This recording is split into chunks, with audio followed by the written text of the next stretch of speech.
It is I who will defeat you with my power!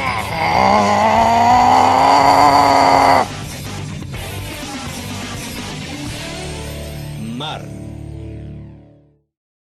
Alright, welcome back to Manga vs. Anime, Episode 3. Today's topic, traitors. You know a traitor, someone who gains your trust. It could be anyone. It could be a close relative, a brother, a sister, a teacher.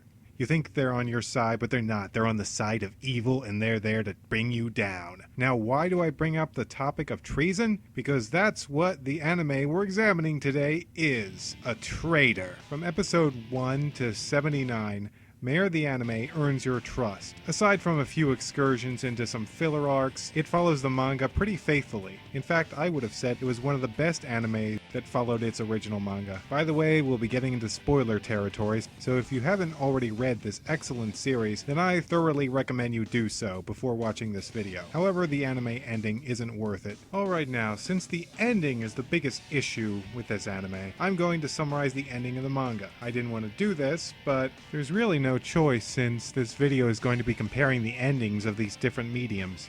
Alright, we're picking up with chapter 150 to Lastava Castle. The final battle of the war games concludes and Ginta stands victorious. The chess pieces retreat and now it's time to chase them to Lastava Castle to rescue the captive Princess Snow. They rush in right away and begin fighting. It was actually revealed earlier that Ginta received a key from the ghost of Phantom's dead lover. The key is said to kill even Phantom, who is supposedly immortal. Alvis frees himself of his cursed zombie tattoo by stabbing Phantom in the heart with the key, killing him. Meanwhile, Dorothy is in a deadly duel with her sister trying to rescue Snow.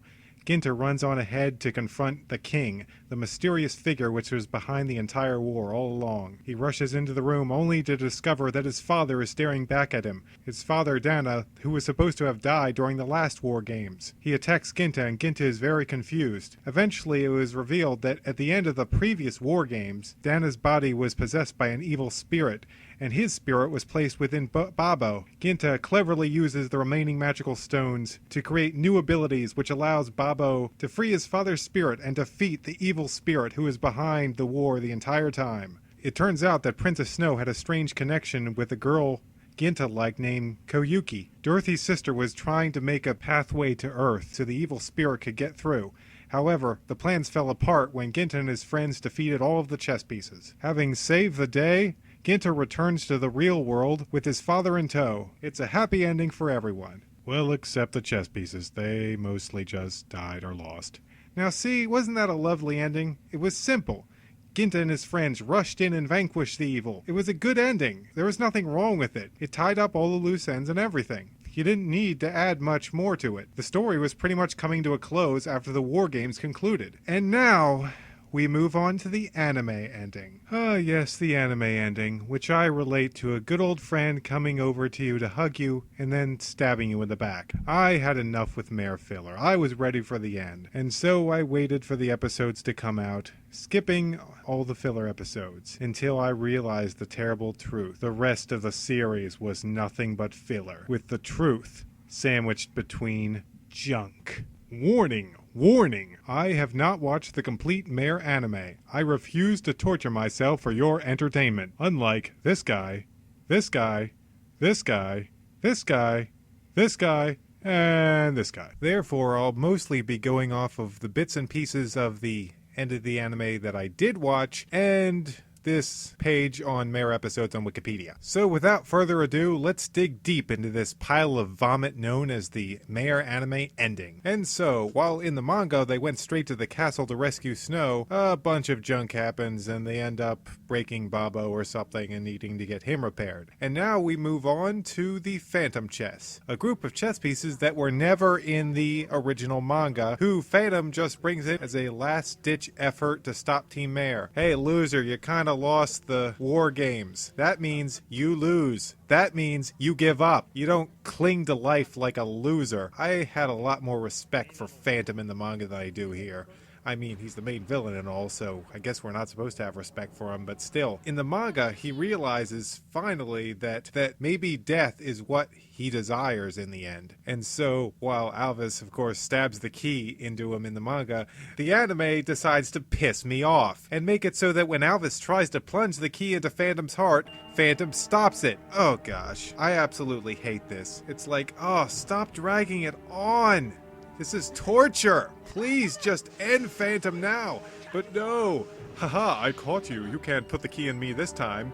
Unlike the original manga. And people don't say that, oh, he just, likes the manga more, so he shouldn't complain. It's like, no. This is stupid. This is just stupid. It was a dramatic moment in the manga where Alvis just comes in, he's the man, he smashes the key into Phantom, it's over. Here, it's just wasted on this whole, I saw that coming somehow, even though I didn't know you had the key. Oh, and you want to know what the cherry is on top of all this? A few episodes down the line, yeah, Phantom just plunges the key into himself. That's right. Why did they bother having Phantom catch the key and be all, I saw that coming, when he's just gonna plunge it in himself eventually anyway? Such a waste. Such a bloody waste! I just hate it. But I'm just getting started. Let's see, Phantom chess pieces.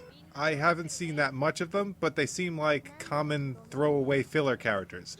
Just watch any filler arc in Naruto and you'll know what I'm talking about. Filler characters have this sort of air about them. They don't feel normal. It somewhat has to do with the arc style, but it also has somewhat to do with the way they act and the way they plot. It just feels so not canon. Still, I will admit, everything I've mentioned so far are just minor annoyances compared to what I'm going to get into right now. Death. If there's one thing that every author, writer, creator of anything should learn, it's that death is something not to be taken lightly. Death is not something you just do to a character because it seems interesting. There are certain people who should learn this right now. But today, let's learn a lesson. The Mayor anime teaches a wonderful lesson on how not to handle death. Let's talk about the chess pieces first. Even though the chess pieces are our main antagonists for this show, a lot of them are actually fairly likable.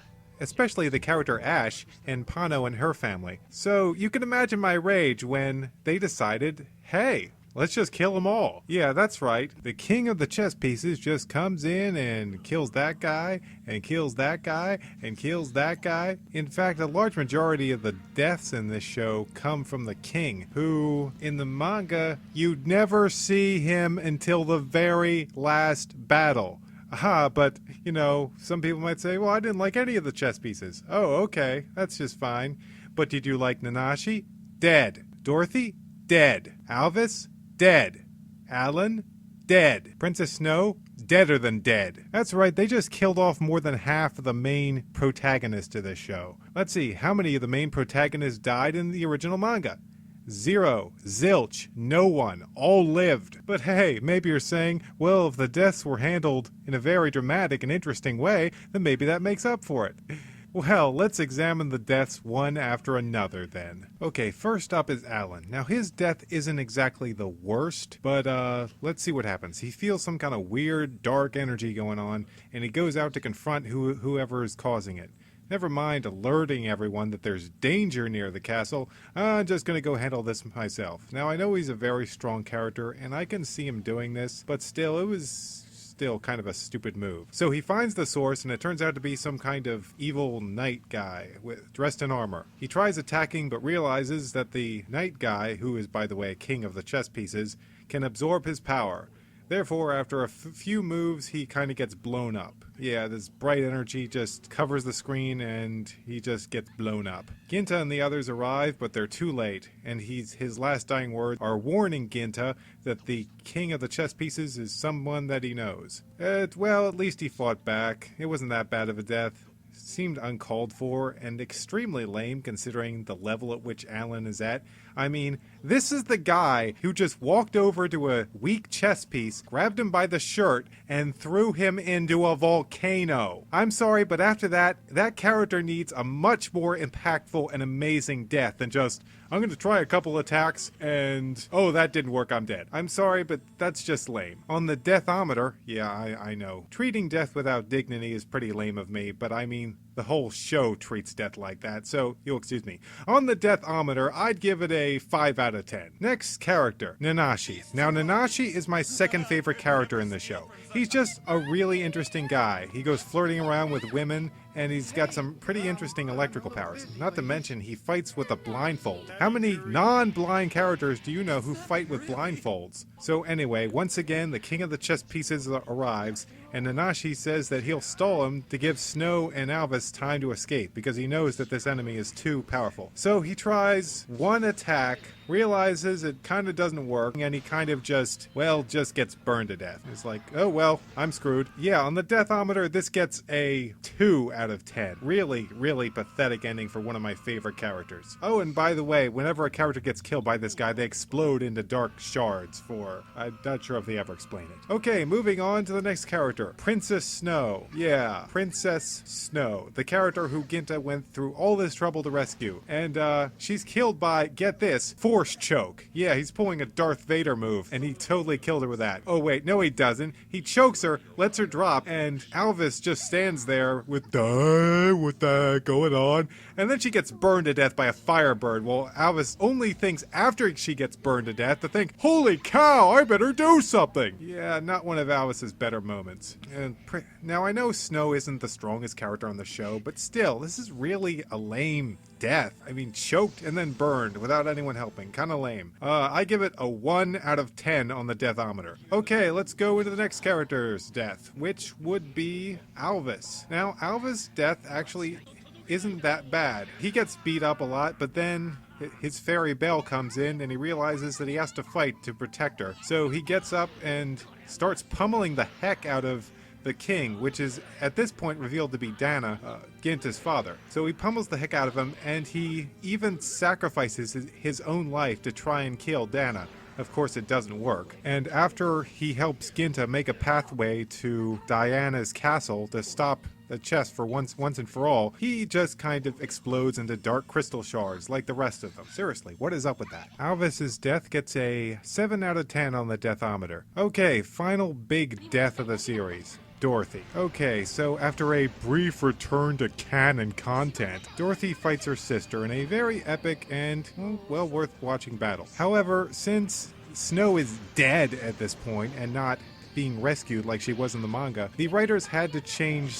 what Ginta was doing. So instead of Ginta moving on to rescue Snow, Dorothy places him in a bubble prison that he can't get out of to help Dorothy fight, which later comes back to bite her in the butt when she defeats her sister and is overcome with sympathy as her sister is no longer controlled by evil. It's very sad, very emotional, and she gets shot through the chest by the King of Chess. Oh, did I mention that Ginta was still in the bubble even after she won? So she should have let him out so he could, I don't know, prevent that from happening! So yeah, the death comes right out of nowhere. She doesn't see it coming at all. It's just boom, impaled by fireball.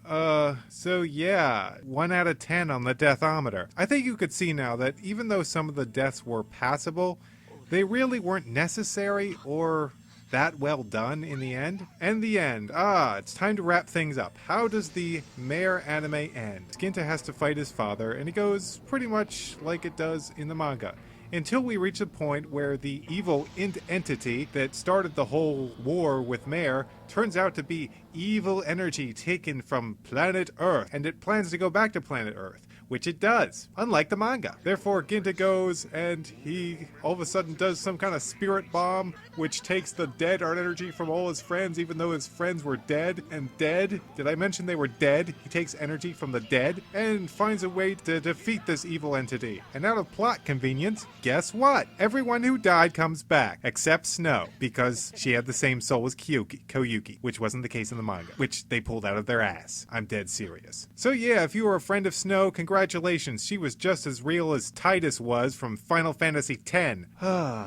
I hate the ending of the Mare anime. It's so stupid. It's so... Okay, let's talk about this. The creators of the anime had some real balls to, mix the canon and filler into a big pot, but it just turned out really bad. It didn't really help make the story any more interesting. Sure, it was longer, but what's the point? I do not recommend you watch the end of the anime. If you want to watch the filler, feel free, but I'm not going to torture myself. So yeah, in the end, the full manga well worth reading. Very, very good series, very entertaining. The anime, just don't watch the ending. It's not worth it. This is Tayo, signing off.